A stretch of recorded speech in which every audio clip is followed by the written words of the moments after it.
आपको पता है कि थोड़े दिन पहले भी पिछले महीने हमारा एक लोकलाइज आउटब्रेक हुआ था जो हमारा बगला नडियाला में कोटली विलेज में। तो वहाँ भी हमें जब पूरा हमारी टीम्स ने बहुत अच्छे से वहाँ काम किया। डिफरेंट टीम्स से, चाहे ब्लॉक लेवल की टीम और डिस्ट्रिक्ट लेवल की टीम था, मोबाइल मेडिकल यूनिट था, आरबीएस की टीम थे, डीएमओ और उनकी टीम थी, और सर्वेलेंस पार्ट अभी भी हमारा वहाँ चल रहा था। तो वहाँ भी जब मुझे टेस्ट किए गया और माइक्रोबायोलॉजी की टीम को हमने जब जीएमसी में भेजा और हमने पीएचसी को भी टेकअप जब किया तो पानी में जो इन्फेक्शन था और फीकल, क्योंकि बारिश 2-3 दिन पहले हुई थी और जितने बोली थी वो पानी कंटेमिनेटेड हुआ था। और सिमिलरली यहाँ भी ये धार साकरी वाला भी वही चीजें हैं कि सेम अगेन आपने देखा कि 2-3 दिन पहले लगातार बारिश हुई है। बारिश होने से क्या अगेन जितनी हमारी वहाँ की बाउलीज हैं वो बाउलीज वगैरह कंटेमिनेटेड हुई हैं, और वो लोग सोर्स जो पानी जो पी रहे हैं उस पानी से इन्फेक्शन होने की वजह से जो जिसका कंफर्म भी हो गया। हम माइक्रोबायोलॉजी डिपार्टमेंट में हमने वाटर सैंपल भेजे थे, पीएचई के साथ भी टाई अप किया था, और वो कल ही माइक्रोबायोलॉजी की रिपोर्ट आई है कि उसमें भी हमारे ई कोलाई आए हैं, और जो पानी था वो पानी अनसेटिस्फैक्ट्री है, वो पानी पीने के लायक नहीं है, क्योंकि वो पानी सेफ नहीं है। तो उसके लिए हमने पूरा कंसर्न डिपार्टमेंट, पीएचई डिपार्टमेंट के साथ हमने पूरा टेकअप किया। एक्जिन साहब से मेरे पूरा टेकअप हो रहा, और उनसे हमारा जितना कि हमने रिक्वेस्ट किया कि जितने भी रिजर्वाइर्स हैं उनको पूरा वो ट्रीटमेंट पार्ट करें, और इवन जितने भी वाटर बॉडीज हैं उनको साफ करें और उनको पहला क्लोज करके रखें, और वाटर का दूसरा जो सेफ वाटर है उसका प्रोविजन करें पब्लिक के लिए, ताकि ये जो लूज मोशंस और वॉमिटिंग्स का जो केसेस हो रहे हैं और ज्यादा ना बढ़े। रही बात हमारी तरफ से, तो हमने पहले तो 24 को ही शाम को हमें जैसे ही अलर्ट मिला, मिस्टर बलदेव सिंह जी वहाँ कैप्टन रिटायर्ड हैं, वो उन्होंने अपने ही पेशेंट, क्योंकि नियर बाई जीएमसी पड़ता, तो 8 पेशेंट्स उन्होंने लेके और जीएमसी में लाए थे, और उन्हीं से हमें जैसे अलर्ट मिला ना 24 शाम को ही एक्शन लेना करना स्टार्ट कर दिया। 25 को फिर हमने वहाँ टीम लगाई, और 25 को ब्लॉक लेवल की टीम, हमारे जो डिस्ट्रिक्ट लेवल की जो सर्वेलेंस टीम है हेडेड बाई हमारा district health officer doctor Shyamlal ji, और मेरे मलेरिया की टीम जो है हमारी जो वेक्टर वारियन डिजीज कंट्रोल का जो डिस्ट्रिक्ट लेवल की टीम है वो भी लगाई अपने ब्लॉक लेवल के लिए। इवन हमारी मोबाइल यूनिट्स हमारी आरबीएस की टीम, और उसके साथ हमारा प्रिवेंटिव मेजर्स जितने भी हैं वो स्टिल चल रहे हैं। एक लेडी वो परसों उस लेडी को थोड़ा सा माइल्ड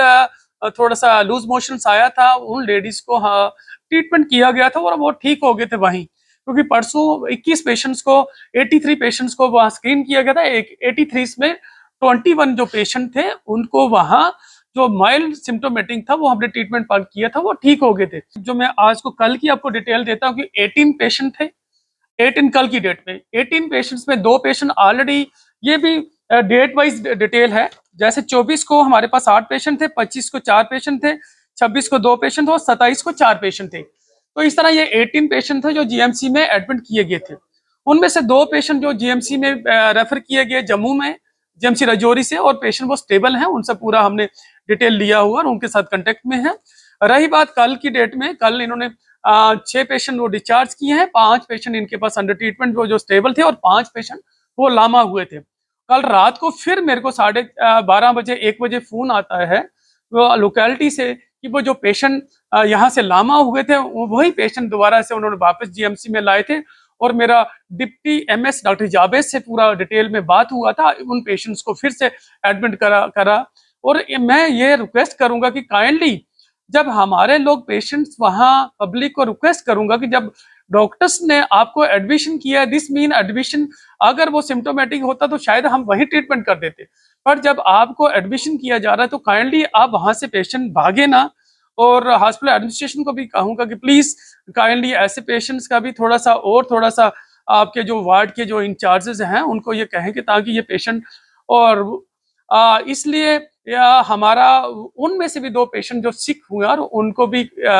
आज जम्मू के लिए मेरी एमएस साहब से बात हुई है कि वो रेफर कर रहे हैं। हमने एडवाइजरी निकाली है सर, उसके लिए हमने पूरी पब्लिक लिए कि डायरिया क्या चीज़ है, ये वाटर वार्न डिजीज़ है। मैंने इसके साथ टाइम टू टाइम आपसे भी, मैंने इससे पहले भी आपसे मैंने डिस्कस किया है रिगार्डिंग इन्हीं डायरिया की जो वाटर वार्न डिजीज़ है, जो वेक्टर वार्न डिजीज़, जो हमारा सीजन अप्रैल से अक्टूबर तक ये मोस्टली चलता है। तो इन दिनों में होता है, इन दिनों में हमें पब्लिक को चाहिए कि आप जो ड्रिंकिंग वाटर जो है ना वो आपका वाइल्ड होना चाहिए,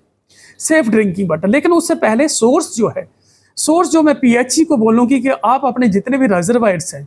उनको प्लीज़ क्लीन करके उनको ब्लीच करिएगा, उनको क्लोरीनेट करिएगा, और उसके बाद जितनी भी बॉलीज हैं उनको साफ सुथरा रखें और उनकी क्लोरीनेशन पूरी हो और उनका भी ट्रीटमेंट पार्ट हो और वो पानी ये लोग पिए। इसके साथ साथ वो जो खाने पीने का उनका है, जैसे भी जो खाना बनाते हैं उसी वक्त ताज़ा खाना बनाएं, ताज़ा खाना खाएं। खाना खाने से पहले, खाना खाने के बाद भी हाथ धोएं। अगर वो कहीं पैखाना पे जा रहे हैं तो काइंडली भी बाहर ओपन में पैखाना ना करें। वो सबसे बड़ा रीज़न है क्योंकि बारिशें 2-3 दिन पहले हुई और अगेन वो जैसे हमारा मैंने कोटली वाला जनाब को बताया कि सेम यहाँ भी वो पानी इन्फेक्टेड हो गए हैं और पानी की वजह से ही ये चीज़ें हो रही हैं। रही बात जो एक लेडी की डेथ हुई है, वो 65 ईयर्स और लेडी है, मेरी बीएमओ साहब वही हैं। उनके जो रियल ब्रदर हैं मिस्टर बलदेव जी, कैप्टन बलदेव जी, उनका और उनके बेटा की तरफ से भी हमें पूरा मेरा डिस्कस हुआ है। उनको ऑलरेडी एक तो कोमॉर्बिडिटी थी, उनको ऑलरेडी वो हाइपरटेंशन और डायबिटिक्स था और मेडिकेशन पे थे, और प्लस रात को कहीं उनको 1 से 2 एपिसोड हुआ। ये उन्होंने भी हमें रिटर्न में भी दिया है उन्हीं की तरफ से कि 1-2 एपिसोड हुआ रात को और 4:30 बजे थोड़ा सा पेशेंट कोलैप्स हो गया। हो सकता है, मेरे को लगता है कि ये जो कोमॉर्बिड है, ओल्ड एज पेशेंट है, वो चीज़ हो सकती है।